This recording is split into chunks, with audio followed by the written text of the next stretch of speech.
my subscribers and their pets try ASMR. One of those videos together. A bit like the My Subscribers Try ASMR, but with pets included too. And of course, Norman and Goldie will take part. So, if this is something that you would like to take part in, then please send me via email. I will leave my email in the description, It's gabrieledoesasmr@gmail.com.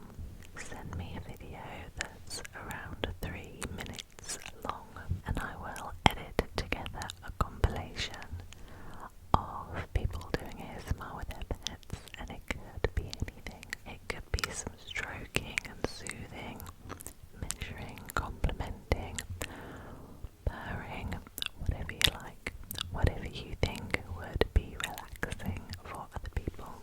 And then hopefully we can make a really cool video together. So if you would like to take part, I would really appreciate that. There is no closing date yet. When I have enough videos together, I will let you know when it is closed. So for now, feel free to film and send them to me.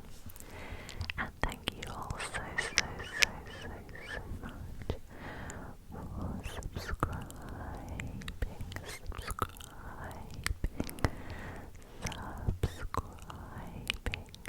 And let's get into today's video.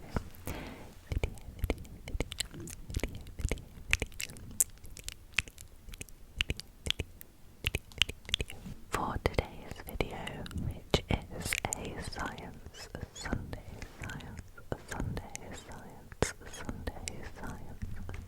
video, I'm going to be talking to you about lucid dreams.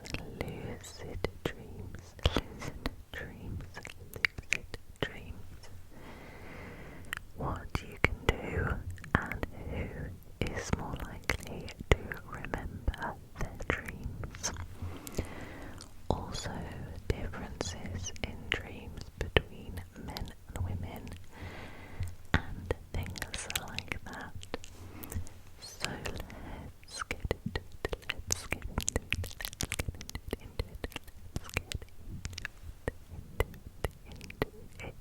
Let's start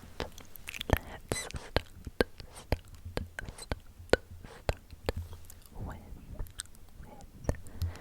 lucid dreaming. So lucid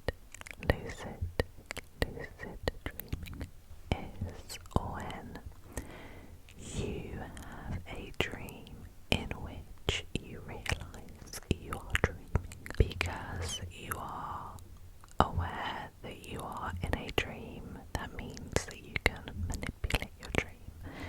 So if you think, I'd like to fly, you can make yourself fly. In the same vein, if you are in a nightmare, you can choose to wake up from that nightmare. So really recently this year, a team of researchers led by Dr. Deminel from the Donders Center for Cognitive Neuroimaging at Radboud University Medical Center in the Netherlands. They discovered that lucid dreaming is a state of consciousness that is different to wakefulness and also different to REM sleep. Rapid eye movement, which is the stage of sleep in which dreams are most likely to occur. So they measured brain activity using an EEG, electroencephalogram,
suggest that dreaming is a way for our brain to process emotions, experiences, and memories.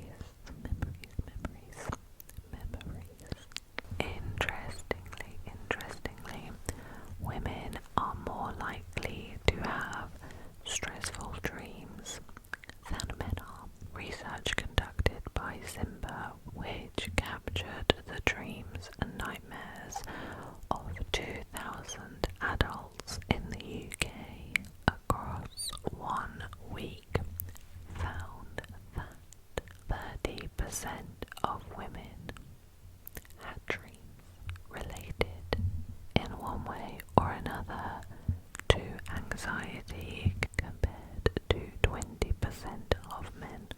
And of course, this isn't too surprising, given that women tend to report more stress in their day-to-day lives compared to men. Almost a quarter of British adult women have been shown to experience stress on a daily basis, compared to 13% of men. Also, the number of women who report work-related stress is 50% higher than for men of the same age. They also found that relationships